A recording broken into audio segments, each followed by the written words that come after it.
परदेसी न्यूज़ के मोदी नाजरीन अस्सलाम वालेकुम। कतर जाने वालों के लिए ज़बरदस्त खुशखबरी आई है और कतर को इस्तेमाल करते हुए आगे ओमान जाने वालों के लिए खुशखबरी है।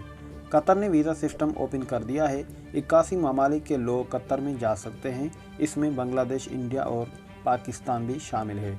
अब ये लोग अपने मुल्क में वीज़ा हासिल नहीं करेंगे, सिर्फ़ और सिर्फ जो ज़रूरी डॉक्यूमेंट हैं वो लेकर टिकट बुक कराएंगे और कतर जाएंगे और कतर एयरपोर्ट पर ही इंतज़ामिया 30 दिन का वीज़ा देगा, जिसकी कीमत होगी सिर्फ़ और सिर्फ 100 कतरी रियाल।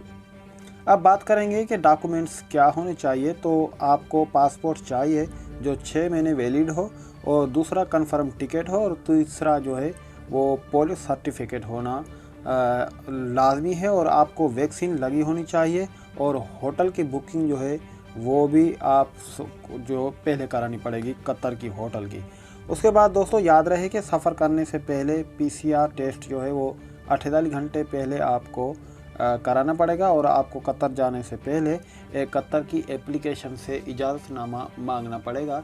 जो आपको इजाज़तनामा देंगे तो फिर आप कतर जा सकते हैं, सिर्फ़ और सिर्फ 100 रियाल कतरी।